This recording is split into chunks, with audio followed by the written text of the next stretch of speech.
Olá, boa tarde a todos. Acho que a gente já está no ar. Deixa eu conferir aqui direitinho. Já estamos, tudo bonitinho.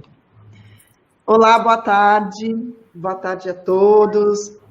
Boa tarde a Kátia, a Bebel, JP, para mais uma live aqui da Semana Mundial do Brincar, promovida pelo movimento São Paulo, capital mundial do brincar. O mundial é por minha conta, na verdade o movimento é São Paulo, capital do brincar, mas eu acho que a gente vai transformar em capital mundial. E quero agradecer a presença, vamos né, JP? Quero agradecer a presença de vocês, pelo Instituto Alana também ter nos apoiado nesse momento, né? E contar um pouquinho, então, antes de fazer a apresentação, né? O que é o movimento, o nosso movimento, né? Nós somos um grupo de, acho que de amantes de São Paulo. Todos nós amamos São Paulo e nós amamos o brincar e a criança e a natureza e queremos mesmo fazer uma cidade melhor, né? Então, nós fizemos 2 encontros desse grupo, um encontro presencial em fevereiro desse ano, e depois nós tínhamos mais um encontro presencial que foi justamente bem no comecinho, quando foi decretado o isolamento, nós fizemos um encontro online, e a gente ia começar a definir estratégias de como conduzir esse movimento. Aí a pandemia pegou a gente de surpresa e nós ficamos meio sem ação, né? O grupo ficou parado. E então, com a Semana Mundial do Brincar, nós resolvemos proporcionar, né, que outras pessoas conheçam o nosso grupo e até façam parte. Então, nós pensamos em fazer essa série de lives a semana inteira. Nós falamos sobre o brincar em família, sobre o brincar como alicerce humano. Ontem nós falamos de uma forma filosófica, mas muito engraçada, o brinco logo existo, né? Hoje a gente fala sobre o brincar e a natureza e amanhã o brincar que cura. E nós temos várias organizações que nos apoiam, como o Instituto OMP, o Instituto NOA, a Aliança pela Infância, o Instituto Alana que está com a gente hoje, e vamos juntos construir aí essa cidade que a gente quer, né? Então, hoje é um prazer muito grande receber 2 feras do Instituto Alana, a Bebel e o JP, e então eu deixo vocês com a Kátia Campanile, que vai fazer a mediação dessa conversa, esse bate-papo gostoso. Mandem seus comentários, suas perguntas, e que a gente compartilhe aqui na tela e eles vão responder. E também nós vamos compartilhar alguns materiais do programa Criança e Natureza nos comentários, né?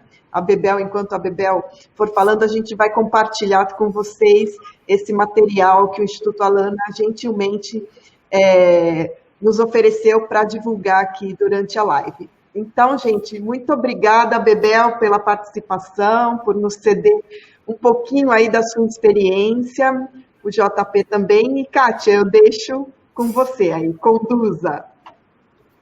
Obrigada, Lucy, querida Lucy, grande responsável por fazer nascer esse movimento com muita gente do bem. Não é à toa que também o programa Escolas do Bem apoia o movimento São Paulo, e a Lucy é muito megalomaníaca, graças a Deus, e a gente acredita nas coisas grandes como a gente acredita nas grandes pessoas. Então, eu também falo com grande apoio e estima aí que o nosso sonho é São Paulo, capital do brincar, mas se transformou aí em São Paulo, capital mundial do brincar. Vamos lá. E dentro dessas 2 grandes pessoas, a gente tem aqui o JP Amaral, que é mobilizador do Instituto Alana, e a Bebel Barros, que é pesquisadora do Instituto Alana na área de pesquisa de criança e natureza. JP, vamos começar com você. A época é oportuna para saber desse teu tema aí, e vamos lá. Muito obrigada a todos vocês que já estão com a gente aqui. Boa tarde a todos. Boa tarde, Kátia. Obrigadão mais uma vez aí pelo convite, você, Lucy.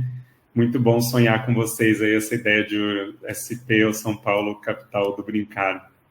E muito bom também estar nessa semana do brincar, refletindo sobre isso, nesse momento de pandemia que dá para fazer ainda mais reflexões ou provocações também com relação a como que a gente está, quais são os valores que a gente está passando ou trazendo para as nossas crianças perante a sociedade. Aí quando eu falo a gente está passando, não necessariamente é os pais ou a família, mas a sociedade como um todo, empresas e também o governo, todo mundo responsável aí pela infância, né?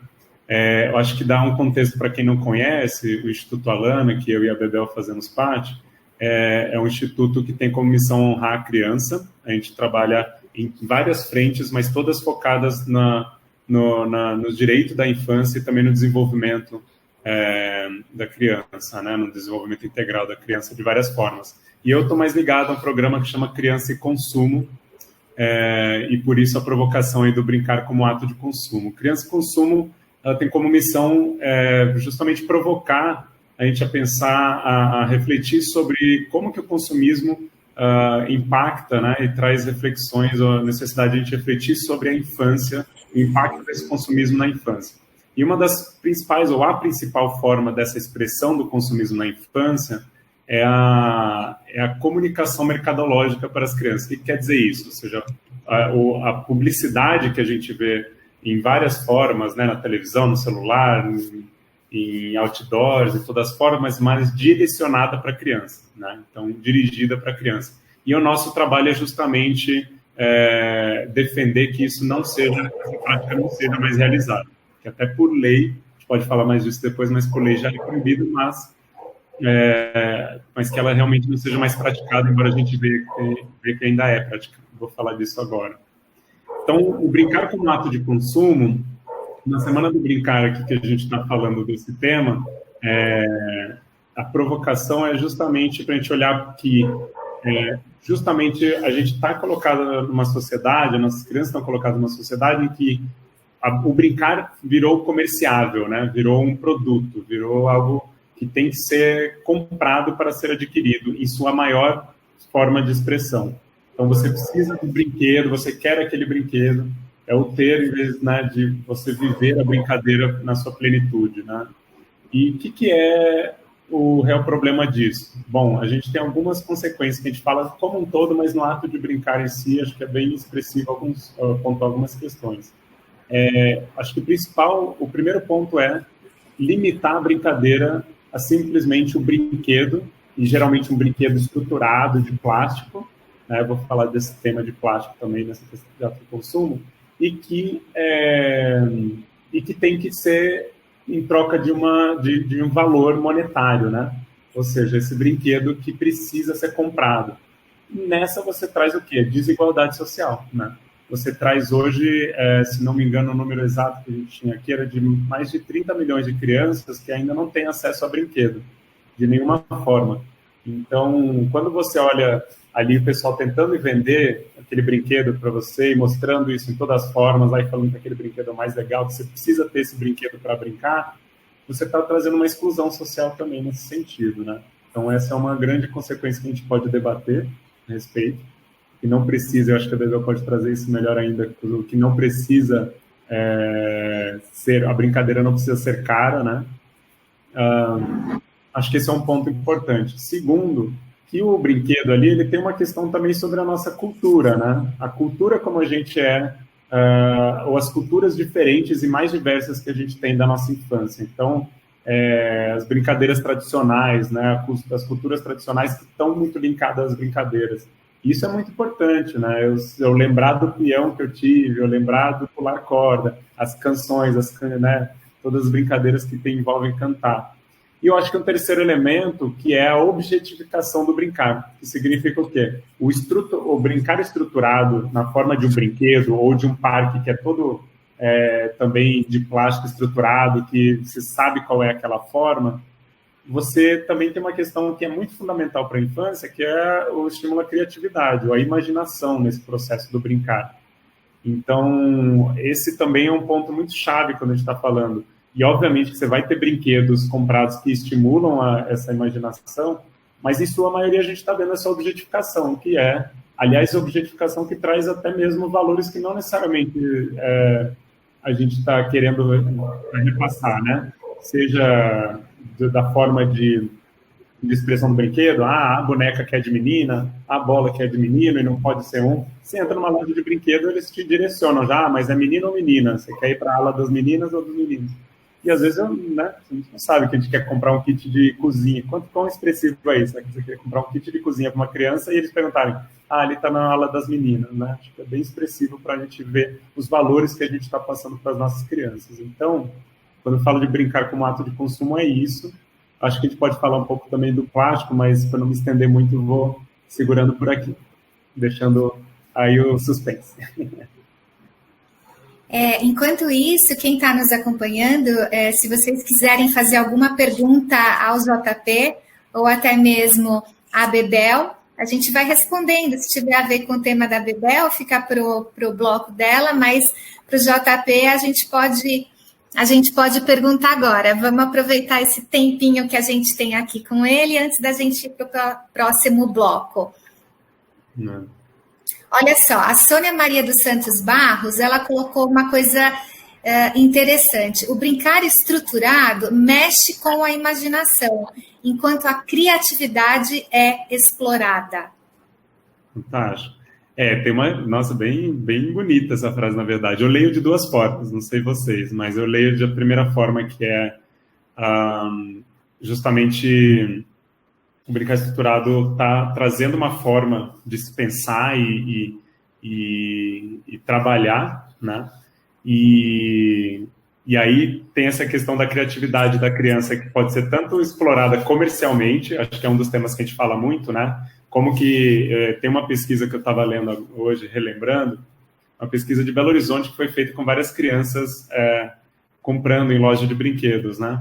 E os principais atrativos para elas comprarem ou para quererem se atrair para aquele brinquedo é a luz, a cor, o som, né? Que tem movimento, que oferece algum tipo de coleção também, que é o próximo e tal. Então, essa criatividade da criança, esse despertar da criança por o brilho, por tudo mais, pode ser explorada nesse sentido. Eu acho que é uma das formas que eu leio também. Mas eu também vejo quanto que realmente a gente desenvolver a criatividade na criança também, a partir desse brincar, né? Desse livre brincar, ou da imaginação também da criança. E acho que para pegar esse gancho, já que vamos fechar o bloco aqui, ou fechar no sentido de eu falar desse tema, mas com relação ao plástico, né, que eu queria comentar. Então, posso aproveitar esse gancho, Kátia? Acho melhor, né? Que a gente claro. Certinho, né? Você que tá no comando, JP. Tem até nome de DJ, você que comanda. Ótimo, beleza. Você é a MC, eu sou o DJ aqui. O mestre de cerimônias aí, né? Enfim, então acho que tem um aspecto desse brincar estruturado, da objetificação do brinquedo, é que a maior parte, quando a gente está falando da comercialização do brincar, né, ou seja, do brinquedo, ele é de plástico. Então, hoje, 90% dos brinquedos no mundo são feitos de plástico.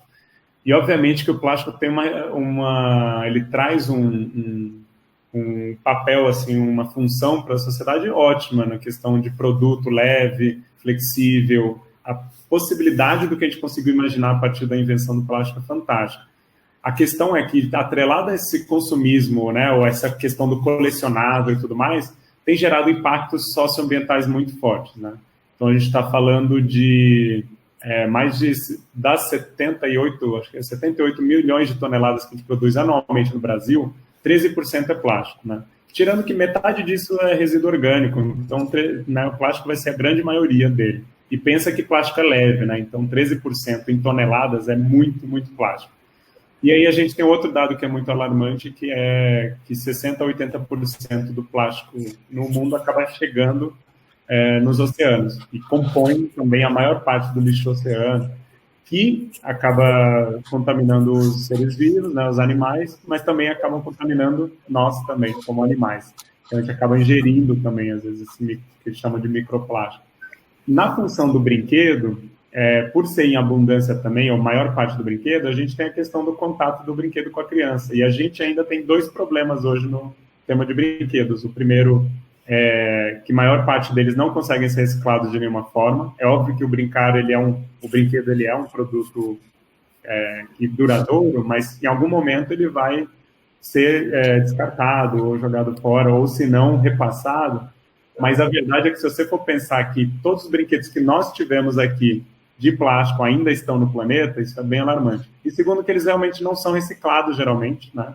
Por causa desse brilho, até dessas várias composições químicas que fazem nele, para ser flexível, para ser brilhante, para ser vários botões e tal, ele acaba não sendo reciclado. O outro problema é que tem ainda indícios de contaminação e de intoxicação dos brinquedos, né, nas crianças. Então, isso ainda é muito vago na legislação, como que a gente tem que lidar com isso. Mas é um segundo ponto a tomar cuidado também, né?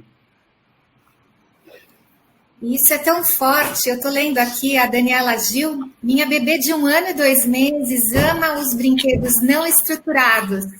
Os comprados ela nem coloca a mão. Como é esse valor cultural que a gente pode perceber de diversas maneiras, não é?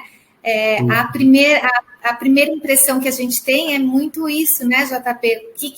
O que o comércio, o que as lojas, o que os fabricantes usam de artifícios para atrair esses compradores, né? No caso, as mães, sendo que, de fato, não é necessário isso. Eu sou de uma época que nasci, minha mãe na cozinha, e eu me distraía com a tampa do Tupperware, e ela me dava o martelo de amassar carne, e eu ficava martelando as panelas, quer dizer, era uma grande sinfonia além disso tudo.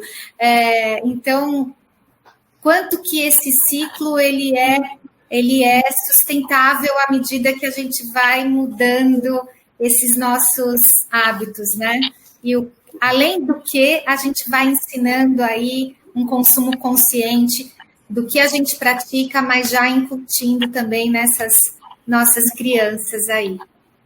Super, super, com certeza. Eu tinha, só para relatar uma experiência recente, uma viagem que eu fiz, eu fiquei numa casa que tinha uma criança, uma casa num lugar onde não tinha internet, e aí do nada ela me chama assim, posso tirar uma foto sua com o meu iPad? Aí eu falei, nossa, pega um iPad aqui na internet, ou sei lá, nem tinha eletricidade direito no lugar.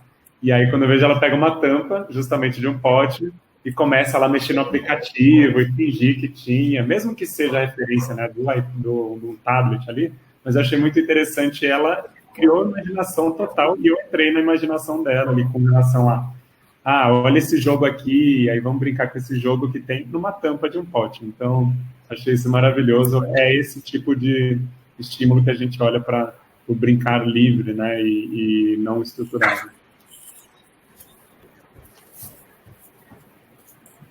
Pessoal, obrigada para quem está começando agora. A gente falou nesse primeiro bloco aqui com o JP, mobilizador do Instituto Alana.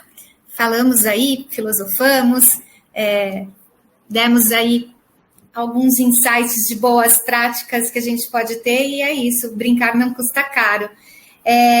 Queria apresentar para vocês aqui novamente, introduzir a pauta, a Bebel, que é pesquisadora do Instituto Alana, no segmento de criança e natureza. Bebel, está com você, querida. Muito obrigada, Kátia. Boa noite para todo mundo. Muito obrigada pela presença. Muito obrigada, Lucy, mais uma vez, pelo convite. É um prazer muito grande estar aqui trocando com vocês, com o JP. Falando, né, sobre, então, a relação que tem entre o brincar, o consumo e a natureza. Então, é isso, né? Eu acho que brincar não custa caro, não deveria custar caro, né? As crianças, qualquer pessoa que já teve a oportunidade de observar uma criança brincando ao ar livre, sem brinquedo, ela acha o que brincar, né? Ela acha na natureza, numa praça, num parque, enredo e enfim, objetos e acessórios. Ela acha o que ela precisa, né? Ela acha um graveto, o graveto vira uma espada. ela cavoca a terra para achar alguma coisa, ela explora, ela pesquisa, ela está ativa, ela está engajada, ela está aprendendo, ela está de corpo todo presente na vida, ligada, vinculada à vida, né? E que coisa mais potente que isso? Então, eu acho que essa é uma ótima reflexão, né? Que o essencial, né? Outro dia uma colega nossa lá no Instituto Alana fez essa provocação, né? Que a quarentena está aí para mostrar para a gente o que é realmente essencial, né? E para a criança, para brincar, o essencial não está numa loja de brinquedos, né? Nós, sociedade, mostramos para ela, talvez, desde o começo, que é lá que está, mas não é de verdade, né? E se a gente consegue poupar a criança desse bombardeio de mensagens publicitárias e de valores ligados ao consumo, esses valores que só dizem que para ser feliz e para se divertir a gente precisa gastar dinheiro, se a gente consegue, de alguma forma, resistir a isso, fazer uma resistência e mostrar para a criança, e, na verdade, não mostrar, mas proporcionar experiências desde muito pequena, de que o essencial não custa caro, não custa dinheiro, né? O essencial são as conexões que a gente faz entre nós, entre a família, entre as crianças, entre si, e nós com o mundo natural. Ela vai desenvolver esse repertório e ela vai ser capaz de desenvolver valores que não estão ligados ao consumo, de que para ser feliz a gente não precisa comprar, a gente não precisa consumir, né? Basta estar vivo, basta se vincular com o mundo, com os outros seres vivos e com nós mesmos, né? Então, eu acho que essa é a reflexão que eu gostaria de começar fazendo, e aí a gente pode avançar um pouco mais sobre como é possível, né, proporcionar esse brincar com a natureza agora dentro desse momento de pandemia, né? Porque o contato com o mundo natural tá impedido agora, né, para quem pode e para quem consegue ficar em casa, né, mas o contato com a natureza não, tem muitas formas que a gente pode pensar em como proporcionar esse contato com as crianças, que é tão importante, que é vital, na verdade, para elas, porque eu acredito muito nisso, sabe, de que é uma necessidade que vem de dentro mesmo, sabe, e que se a gente não ouve essa escuta bem ativa mesmo, a criança adoece, sabe? Eu acho que a criança adoece mesmo, sem esse contato com o mundo natural. E acho que a gente precisa tentar, de alguma forma, proporcionar isso mesmo nesse momento tão desafiante que a gente está vivendo. É muito bacana a gente, inevitavelmente, entrar nesse contexto, né, da pandemia. E aí, aqui, Bebel e JP, a gente tem também uma outra fonte que não aparece aqui nessas perguntas para vocês, mas são perguntas que estão sendo feitas a Sara lá no Face do Instituto OMP, Olinto Marques de Pereira. Vamos lá. E aí, tem algumas perguntas aqui citando justamente tudo isso. Eu vou colocar uma delas, que é a Carla Augusta Carneiro Silvestre. Ela pergunta: hoje se fala de trabalhar diferentes materialidades na prefeitura. Como os pais podem fazer isso nesse momento de pandemia? A outra pergunta, da Jussiara Silva, esse momento de pandemia pode ser o momento mais ideal do brincar? Pode ser mais criativo? Bom, em relação à materialidade, eu acho super importante, eu acho que a gente pode sim, e é muito rico quando a gente tenta e consegue fugir do plástico, fugir desses materiais sintéticos, né, porque os materiais naturais, eles apresentam uma outra... as crianças conseguem acessar outras coisas quando elas lidam com esses outros materiais, madeira, principalmente, sementes, terra, a água, né? Então, tudo isso, todos esses materiais são riquíssimos. A gente consegue explorar muita coisa com as crianças, mesmo dentro de casa, com esses materiais. Se a gente já tiver um pouco de terra e água, quanta coisa dá para fazer, né? A gente tem que se desprender um pouquinho da sujeira e da bagunça que inevitavelmente vai acontecer, mas eu acho que vale muito a pena a gente investir nessa materialidade mais ligada aos elementos naturais. E a outra pergunta era sobre o que mesmo? Se esse momento que a gente vive atualmente, de pandemia, pode ser uma oportunidade, né, de ser o mais criativo no ato do brincar. Eu acho que uma das grandes... Parece que é engraçado porque pode parecer assim, nossa, mas é desafiante, mas ao mesmo tempo eu acho que é uma riqueza muito grande. As crianças estão tendo tempo para brincar sozinhas, né? Eu acho que no primeiro momento pode ser assim, nossa, mas que tédio, não tenho o que fazer, né? Mas, na verdade, elas estão tendo tempo de olhar para dentro de si e acessar a sua própria vontade, porque, na verdade, o tempo todo, né, as crianças estão muito dirigidas, né, na escola, ela está sempre, algum adulto está, de alguma forma, dirigindo, que fosse, agora você vai fazer isso, agora você vai fazer aquilo, né, e agora, com tanto tempo, né, os pais, às vezes, né, quem está em casa, quem pode ficar em casa, está trabalhando, está cuidando da comida, está cuidando da limpeza, tal, e as crianças estão sozinhas, né? Então, assim, elas estão tendo essa oportunidade de brincar sozinhas mesmo, né? E no primeiro momento é desafiante, porque elas não tinham essa oportunidade, então estão tendo que descobrir como fazer isso, mas eu acho que essa é uma das grandes riquezas da quarentena, as crianças descobrirem como brincar de forma autônoma, de forma independente, de forma a seguir os próprios desejos, né? Então, e isso também é contato com a natureza, é contato com a nossa própria natureza, é descobrir quem eu sou, o que eu gosto de fazer, né? Eu gosto de brincar de carrinho, eu gosto de brincar, eu gosto de ler, eu gosto de desenhar, né? É se descobrir, né? E isso tem um valor que vai para a vida toda, é enorme. Tem uma outra pergunta muito interessante aqui, também no Facebook da UMP, que é da Lilian Pereira. E eu acho que você já respondeu essa pergunta, mas vamos lá. É uma provocação também. Ela coloca aqui, né? A tecnologia e a falta de espaço, em muitos casos, não impede que esse brincar aconteça? Eu acho que sim. Eu acho que sim, eu acho que a falta de espaço é uma limitação, né? Eu acho que é difícil, né? E é por isso que a gente vai falar um pouco mais para frente sobre que cidade a gente sonha, né? Porque depois que a pandemia acabar, a gente vai descobrir que cidade a gente quer, né? A gente talvez tenha a chance de reinventar algumas coisas em relação à cidade, e aí a gente vai perceber o quão importantes são os espaços para as crianças brincarem, né? Porque a gente vem de um modelo de urbanidade onde a gente está restrito a espaços muito pequenos, né?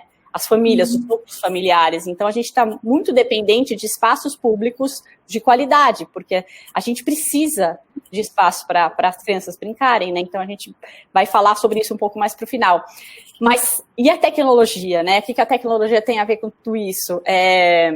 A tecnologia, eu acho que talvez agora possa ser um grande aliado, né? Está sendo, na verdade, está sendo como eu vou dizer, uma linha de contato com o mundo exterior, né? Uma tábua de salvação, né? De contato com o mundo exterior. E a gente pode usar ela super bem e a gente pode usar ela super mal. A tecnologia não é neutra, né? A gente pode fazer bons usos, ótimos usos e usos não tão bons. E o que a gente reflete muito lá no Alana é que esse uso bom, ele não está atrelado somente ao tempo que a gente passa nele, né? Ele está atrelado a várias outras escolhas que a gente faz, como, por exemplo, o que a gente vai fazer, por exemplo, passar horas e horas jogando com um aplicativo gratuito cheio de publicidade é completamente diferente do que passar 1 hora em família assistindo um documentário sobre cultura ou sobre a vida selvagem.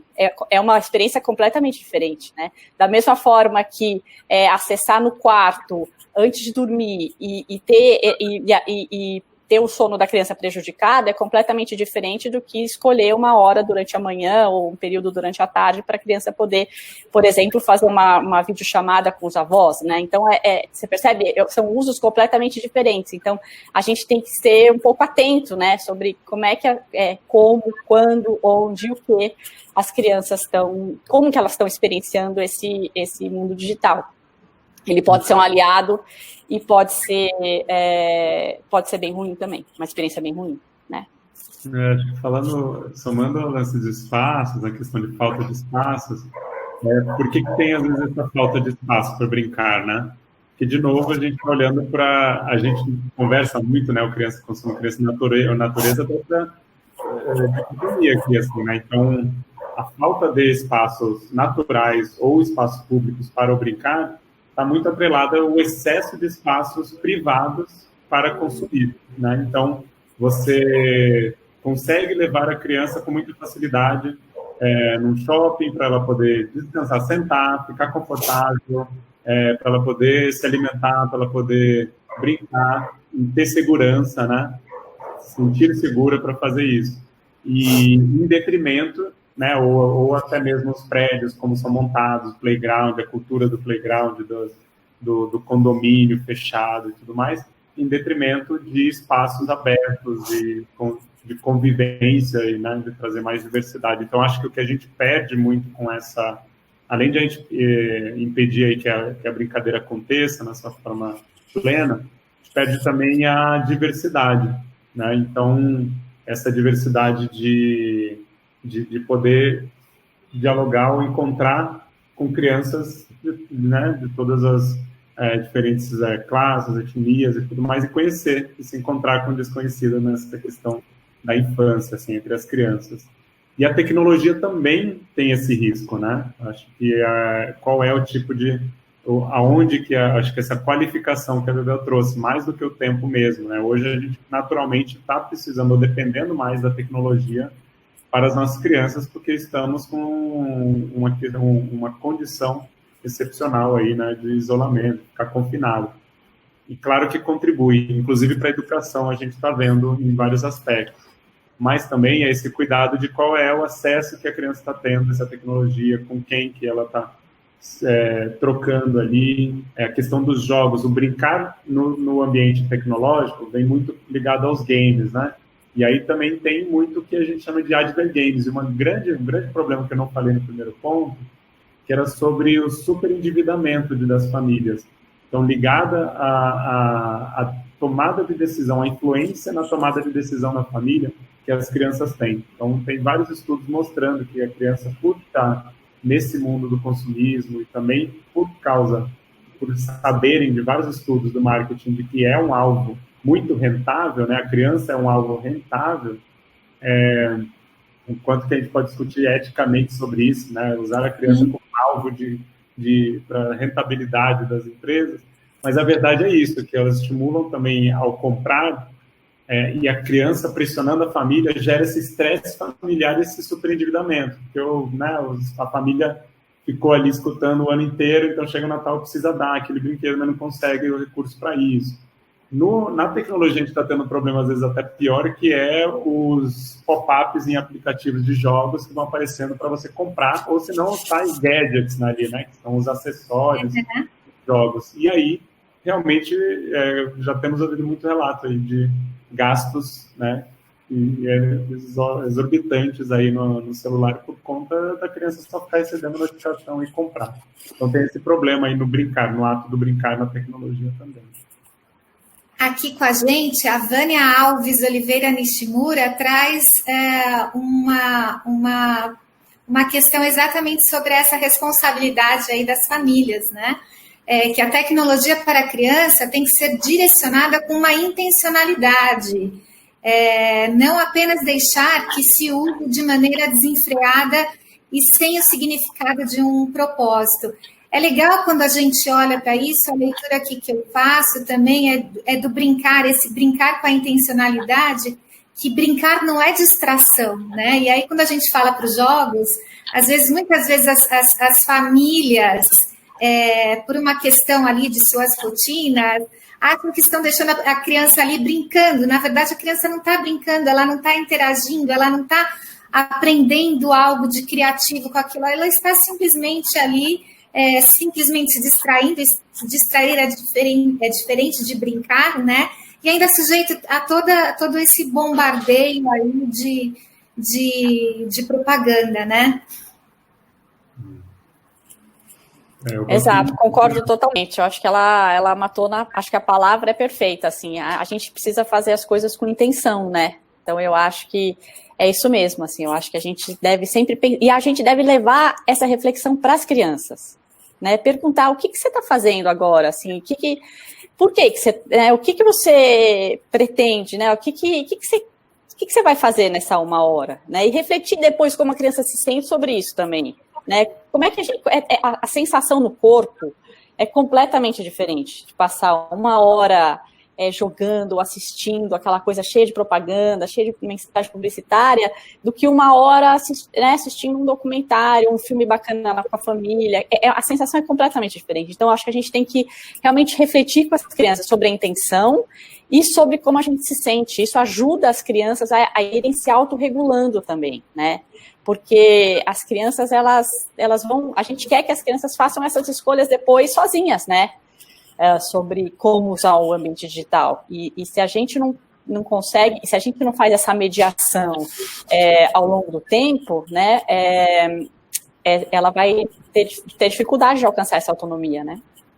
Isso é fundamental, né? Do colocar para a criança se expressar também. Eu acho que a gente está vivendo essa sociedade, esse mundo agora que eu tenho ouvido por aí, é criar crianças com uma agenda igual a de um CEO, né, de uma empresa, que tem que ter lá todos os esportes, todas as atividades e já se desenvolver economicamente, dizendo, né, educação de profissional, assim, mais rápido possível, né, e realmente esse lugar, eu gosto muito dessa palavra do tédio, assim, que é a criança viver esse tédio, viver o ócio, entender o que ela quer e conseguir acessar esses sentimentos mesmo de incômodo, de se expressar e tal.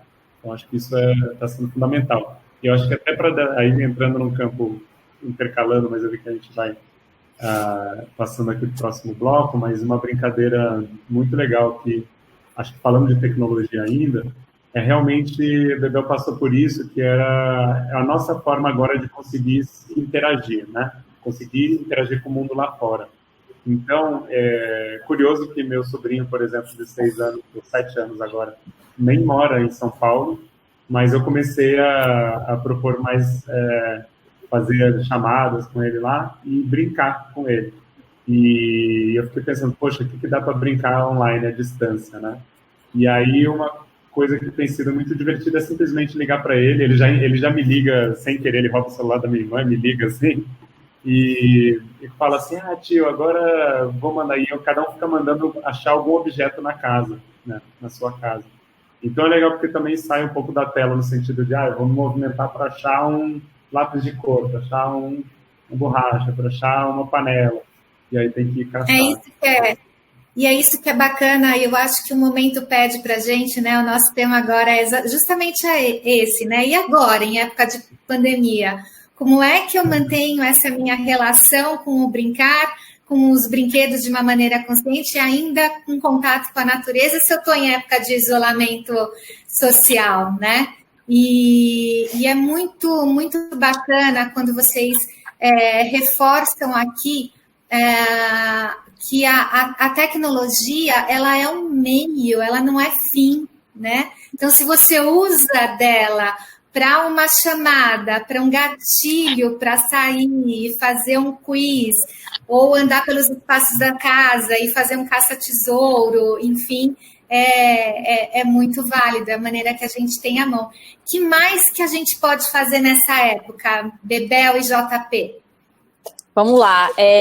Primeiro eu queria fazer uma propaganda aqui, né? Porque a gente criou uma página lá no site do programa Criança e Natureza especificamente para tratar desse tema, né? Como a gente pode manter o contato com a natureza, com as crianças nesse tempo de isolamento social, né? Então, convido todo mundo a visitar. Tem muito recurso lá, tem uma aba só para famílias, tem outra aba só para educadores, tem uma outra aba só com eventos e lives e cursos que estão rolando. Então, tem muita coisa boa lá, dá para ter muitas ideias, né? E em relação às famílias, que eu acho que é o foco aqui do público, né, que está nos assistindo, a gente tem algumas sugestões, eu vou passar rapidamente por elas, mas tem um material disponível lá no nosso site com bastante detalhes, né? Então, a primeira dica, né, a primeira sugestão é manter as crianças fisicamente ativas, né? Acho que é fundamental nesse momento a gente cuidar para que as crianças tenham a oportunidade de se movimentar, né? Então, desafios do tipo, isso que o JP estava falando, você consegue achar tal coisa em casa, né? Ou então, quão alto você consegue pular, esse tipo de coisa, né? Brincar de amarelinha, esconde-esconde, mesmo dentro de casa, mesmo em espaços pequenos dá para fazer, pular corda, né? Então, tudo isso dá para a gente justamente manter as crianças ativas, né? Depois, explorar a natureza próxima, né? Eu acho que é hora da gente deixar as crianças serem pequenos cientistas que elas são, explorar vasos, jardineiras, observar as aves e insetos na janela, observar o céu e as nuvens em diferentes momentos do dia. Então, manter um diário, né, de descobertas é super legal também, com desenhos e registros do que as crianças estão vendo. Então, explorar a natureza que está próxima, né? Quem tem um pouquinho de jardim, quem tem tem vaso em casa, né? Tudo isso é natureza também. Cultivar plantas, eu acho super importante, nem que seja um feijãozinho, né? Cuidar das plantas que você já tem em casa, reformar vasos, trocar, experimentar, de repente, cultivar um terrário, uma minhoquinha, né? Escolher um vaso. Então, cultivar, né, plantas pode ser uma atividade super interessante, as crianças adoram, elas são fascinadas por ver esse processo acontecer, né. Depois a outra... Desculpa, Bebel. É que você falou justamente disso, né, das possibilidades que a gente tem mesmo num ambiente restrito. A Priscila Lira está colocando aqui, olha, tenho 3 filhos e moramos em um apartamento. Comprei 10 quilos de terra vegetal e amanhã a brincadeira será comidinhas de terra na sacada. Olha que bacana. Que super legal, super legal. Então, imagina, a manhã toda vai ser tomada por essa atividade, né? E é disso que eu acho que as crianças vão lembrar, sabe? Eu acho que é disso que as crianças lembram, muito mais do que aquele brinquedo caro que logo está esquecido na prateleira, né, JP, você não acha? Essa parte, com certeza, acho que até voltando àquele ponto que foi falado da materialização, fico lembrando o quanto que a gente cria muito mais vínculo com aquilo que a gente cria, né? Então, se dá muito mais valor, a criança vai dar muito mais valor para ela montar ali um boneco, montar algum brinquedo, e aí tem até um link que eu coloquei aí de brincadeiras com materiais reutilizados, que é no portal Lunetas, que também faz parte do Instituto Alana, onde fala de tipos de brincadeiras que podem ser criadas, assim. Então, até umas coisas super legais, como tem essa questão da família estar mais em casa, assim, ainda mais no período da noite, por exemplo, né, quando já talvez acabou de trabalhar ou voltou de trabalho quem está precisando sair, de fazer, por exemplo, luminárias ou projeções na parede com isso filme, assim, plástico e caneta, né? Então, algumas coisas bem legais, tem umas dicas de brincadeiras lá bem legais, assim. Então, essa coisa do criar o brinquedo, fundamental. Você ganha tempo ali com a criança, né, no processo dela criar o brinquedo, e você também ganha esse vínculo da criança com relação ao brinquedo, né? Acho que isso é um ponto totalmente necessário. E tem uma outra coisa que eu gosto muito, assim, de praticar em casa, na minha experiência que nesse momento me pega muito até na pandemia, com relação ao lixo, né, resíduos. Eu estou vendo, a gente chegou a falar disso até antes, né, Kátia, do aumento de embalagens, de plástico, tudo desse consumo, que pode ser uma matéria-prima para fazer os brinquedos, tudo bem, mas tem uma outra parte do resíduo, que eu também gosto muito de trabalhar com isso, que é o lixo orgânico, que em boa parte pode ser compostável. Então, eu tenho descoberto, muitas famílias têm vindo me perguntar onde eu arranjo uma composteira ou um minhocário, né, fazer o composto aí do resíduos. E as pessoas estão se descobrindo também a questão do mexer na terra, mas criar a terra. E ver o processo da minhoca fazer e descobrir quão rápido que é realmente ali. E também, para mim, o que é mais chocante é o quanto de resíduo orgânico que a gente desperdiça, né? Joga fora. Eu nem diria desperdício, porque acaba decompondo, mas no processo que você ali transforma em terra, esses 10 quilos de terra que a Priscila comentou, né? Inclusive vindo dessa composteira, é mais legal ainda. Assim, realmente é uma coisa que eu tenho praticado muito na minha quarentena aqui, de revirar, mexer na terra ali, ver que já está pronto o adubo, plantar novas plantinhas aqui. JP e Bebel, eu vou trazer aqui uma pergunta que também foi feita lá no Face. Acho que é importante, a gente tem muitas famílias aqui, muito obrigada a vocês que estão nos acompanhando, mas também temos muitos educadores aqui. E aí, voltando ao tema e não saindo dele, porque as coisas se convergem aqui, quando a gente fala de brinquedos estruturados e não estruturados, às vezes a colocação de que brinquedo estruturado só existe nas escolas particulares, que enseja que tem um custo maior para ter isso, e que brinquedo não estruturado não está nas escolas particulares. Às vezes você está numa escola pública, justamente porque não seja tanto custo nessa elaboração. E como é que vocês veem esse caminhar ou essa possibilidade desses brinquedos? A gente tem diversas escolas que prezam aí por uma linha mais humanista, ou então até que vão para uma linha de pedagogia Waldorf, e que aí não são esses brinquedos estruturados, mas que há os dois em escolas. Você pode ter uma escola particular com brinquedos estruturados e não estruturados, e você também pode ter o brinquedo não estruturado numa escola particular e numa escola pública. Como é que vocês citam alguns exemplos de uma escola, por exemplo, que só tenha brinquedos de plástico? Qual que seria um caminhar para partir para um outro lado mais sustentável, na parte ambiental um pouquinho mais politicamente correto? Só para a gente encerrar aqui, para ir para para a nossa finalização aqui. Olha, você quer falar, JP? Eu ia comentar de você falar não sei se você ia falar disso, mas acho que estruturalmente da escola vocês discutem bastante isso, né? O desemparedamento. A gente advoga muito por trazer a natureza também, porque a gente acredita, sabe, Kátia, que o essencial, assim, o que realmente vai trazer potência, vai trazer aprendizado, vai trazer engajamento para as crianças, é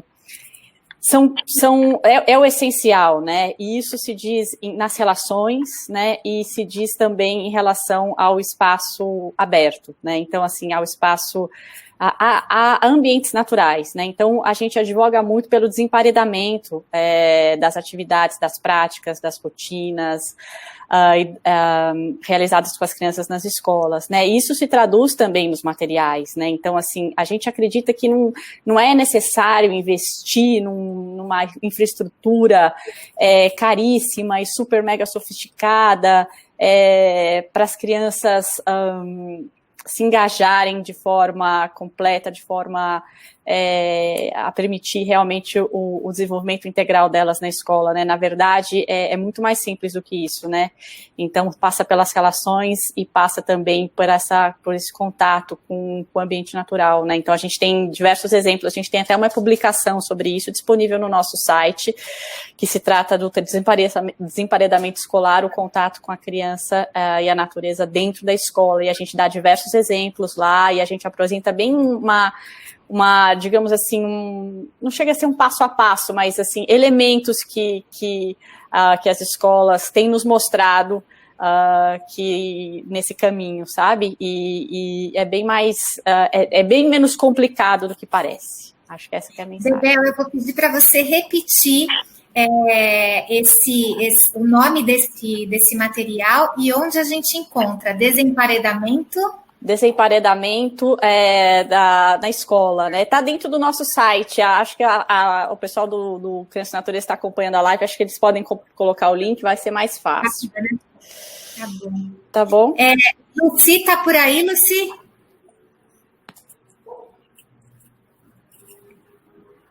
Vamos ver se a Lucy aparece aqui. Oi, eu tô aqui coordenando tudo. Querida... Eu estou gostando muito. Essa questão da escola, né? Aqui no programa Escolas do Bem, eu acho que tem alguns paradigmas aí. A gente tem de tudo, né? Então, no Escolas do Bem, a gente tem escola pública e privada. E já aconteceu, assim, e vou falar que em grande parte, né? De ter brinquedotecas em escolas públicas cheias de brinquedos de plástico e tudo mais, né? E na escola particular não ter esse tipo de brinquedo, né? Exatamente. Então, a gente precisa começar a quebrar um pouquinho desse paradigma de achar que brinquedo não estruturado é brinquedo de escola pública porque não tem recurso, né?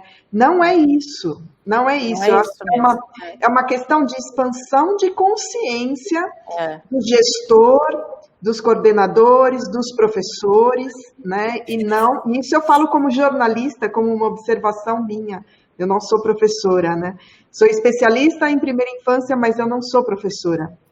Mas é a observação de olhar escolas públicas e ver que estão perdendo tempo e de ver também que os educadores, muitas vezes, não sabem como brincar, né, como trabalhar com brinquedos não estruturados. Então, fica aí uma dica para que pesquisem, né, para que busquem informações. Então, tem aí o site do Criança e Natureza, tem um montão, né, Bebel? A gente tem, inclusive, um vídeo sobre isso, sabe, que é o brincar com a natureza na escola. Então, vale a pena também, a gente pode colocar aí nos comentários o link do vídeo, e essa publicação está muito legal, gente, recomendo demais, assim, é muito bacana, tem muitos exemplos de escolas públicas e particulares, né? Sim. Acho que vale a pena, sim. Acho que um ponto rapidinho para mencionar disso de escolas, falar do caso na agenda do Criança Consumo que a gente tem acompanhado, mas aí depois fala também de uma experiência pessoal aí que é muito na linha que a gente está trazendo.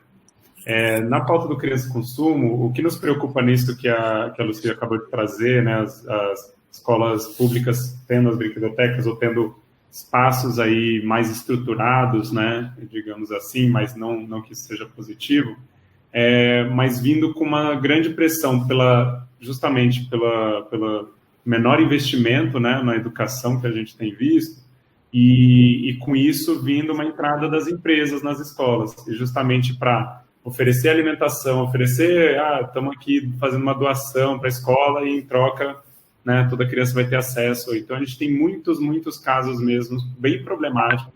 Vou falar um deles bem básico, que é, por exemplo, o álbum de figurinhas que foi distribuído em escolas públicas e com um único pacotinho lá de figurinha. E aí a criança chega em casa, obviamente, pedindo ali o resto dos pacotinhos e também gerando aquele estresse familiar e superendividamento que eu comentei. E aí o contraponto disso, experiências muito simples na escola que eu estudei, particular, em que a gente transformou uma área de estacionamento em uma horta. E que para mim foi um grande momento de mudança de chave para mim, assim, de relação com o meio ambiente, que me fez até estudar gestão ambiental, me formar em gestão ambiental e estar nessa temática ambiental até hoje, assim, inclusive no Alana. Então, acho que para mostrar como que uma coisa que a gente faz na nossa educação ali de forma realmente não estruturada e conectada com a natureza, pode impactar nas nossas vidas. Para mim, impactou profundamente. Muito legal. Eu queria só fazer o gancho, porque semana que vem... Agora a gente está na Semana Mundial do Brincar, semana que vem a gente entra na Semana do Meio Ambiente, né? E aí, diversas pesquisas mostram exatamente isso que o JP acabou de falar, que uma infância rica em natureza é um dos fatores primordiais para um adulto engajado com a conservação da natureza. Então, essa é uma das razões pelas quais o programa Criança e Natureza no Instituto Alana foi criado, porque a gente acredita que a natureza não é boa apenas para as crianças, né? As crianças também são fundamentais para a conservação do nosso planeta. Então, a gente acredita que é fundamental a gente investir, a gente a gente advogar por uma infância rica em natureza, porque disso depende o nosso futuro como humanidade também.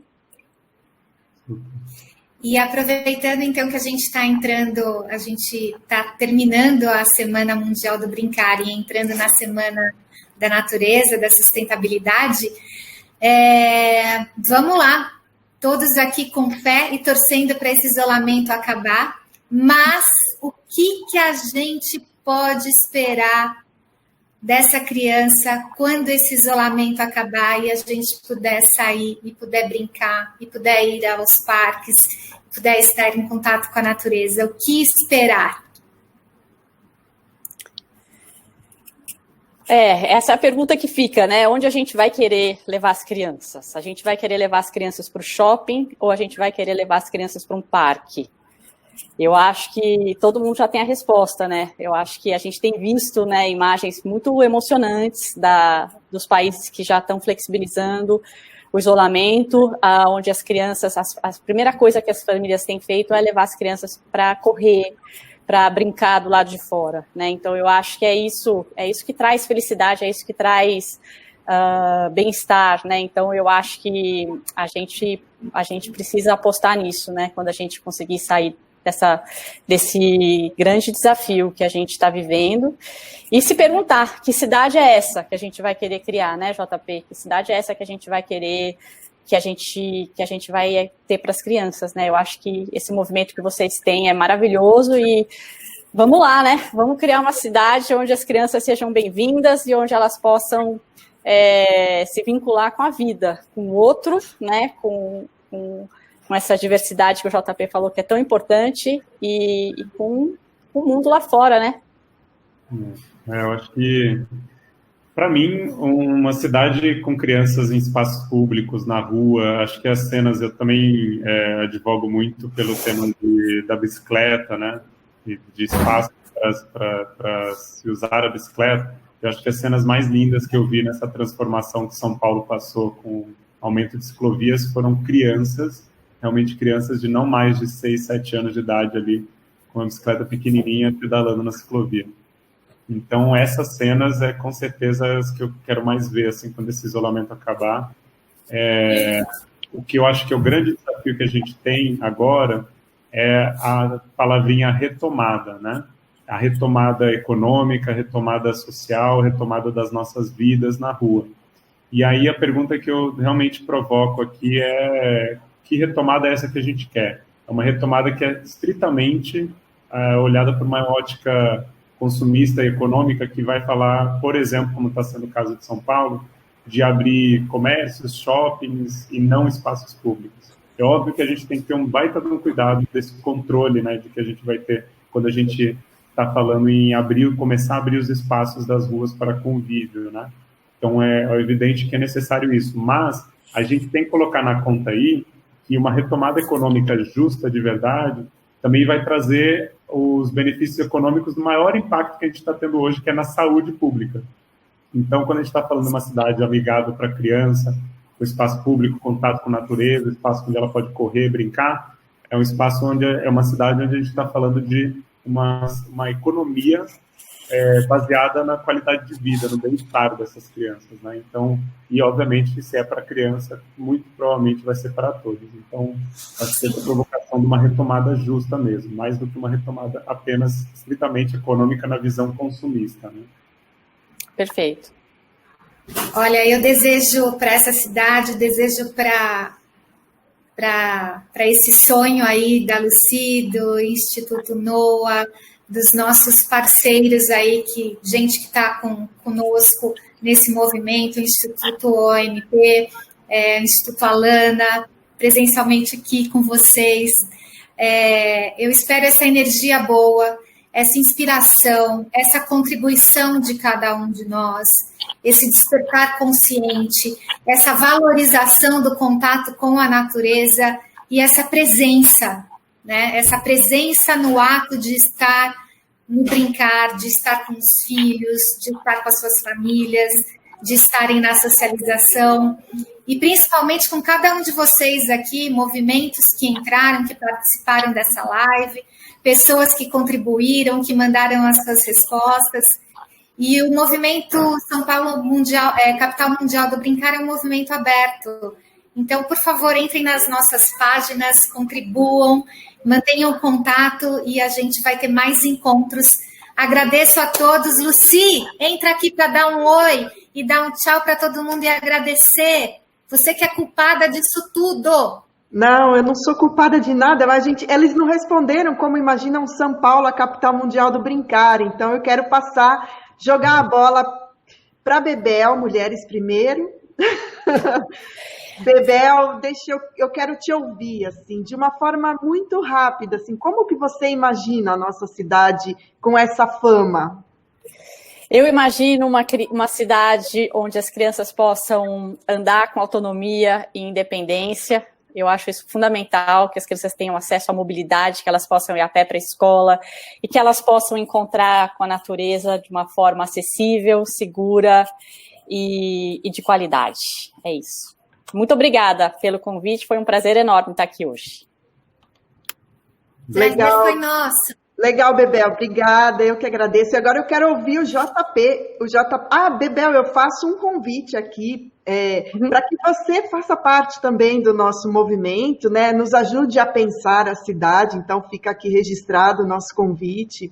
Muito e para toda a turma do Alana, né? Quem quiser participar, Raquel, são todos muito queridos, muito bem-vindos. Eu acho que a gente está na mesma vibe, né? E aí, então, eu quero ouvir o meu companheiro JP, que quando eu falei para ele, JP, topa fazer parte desse movimento, e ele na hora topou, né? Então, eu sei o que você vai falar, JP, mas fala para a galera como você imagina a cidade. Eu gostei dessa memória que você teve, que eu realmente nem lembro o que eu falei, mas enfim, eu estou muito conectado hoje com o imaginário de uma São Paulo, capital mundial do brincar, mas uma cidade aí mais amigável para as crianças, que é com relação aos nossos sentidos. Então, a capital mundial do brincar, para mim, é uma cidade onde a gente consegue desenvolver, explorar os nossos sentidos. Uma cidade onde a gente pode respirar um ar melhor e também sentir os cheiros da natureza, a diversidade de cheiros que existem por aí. A gente consegue escutar os sons da natureza também numa cidade. A gente consegue sentir pisando na terra e brincando e tendo a liberdade de poder ver também uma visão de mundo que a gente acredita melhor, né? Que não é baseado justamente nesse modelo consumista que eu tenho falado, que eu falei aqui. E para fazer até uma extensão de convite ainda do Criança e Natureza, Criança e Consumo, sexta que vem, se acredito exatamente nesse horário, às 5h30, na verdade, porque mais tarde a gente vai fazer uma outra live no Dia do Meio Ambiente, né? Então, para falar um pouco sobre esses valores que o programa Criança e Natureza e Criança e Consumo passam, né? E querem trazer para esse momento de pandemia e pós-pandemia. Então, vamos continuar esse debate na sexta que vem, tá? E agradeço muito, Lucy e Kátia. Adorei passar esse finzinho de semana aí com vocês. Obrigadão mesmo. Ai, a gente que agradece, JP. Eu quero ouvir a Kátia. Como que é a sua cidade? Bom, primeiramente, a cidade é com todos vocês e com quem participou aqui. E eu penso num ambiente primeiramente seguro, né? Seguro em todos os sentidos, com o poder público atuando, seguro no sentido de saber das escolhas genuínas das famílias que optam por ocupar esses espaços públicos e usá-los de maneira consciente, né?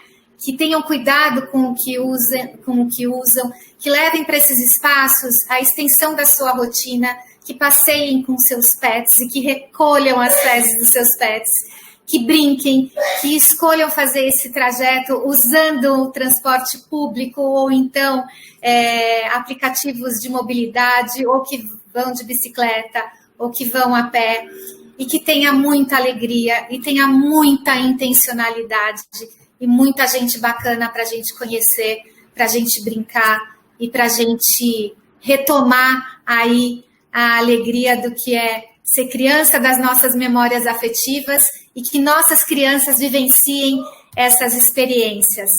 É isso que eu espero, e em breve. E contamos com vocês. Legal, Kátia. Obrigada por mediar essa conversa tão gostosa, né? É sempre muito bom, a gente aprende, né? Sempre a gente aprende um pouquinho mais e reforça também o que a gente já defende, né? E uma coisa que eu acho que perguntaram, né, já para mim, se isso não é uma utopia, transformar a cidade inteira, né? São Paulo tão gigantesca, né? E não é uma utopia. Sabe por quê? Eu acredito que a gente consegue, de uma forma muito fácil e muito rápida, mudar os bairros, mudar ruas. Então, se a gente começa a mudar ruas, a gente muda o bairro, e mudando os bairros, quando a gente se der conta, já mudou a cidade inteira.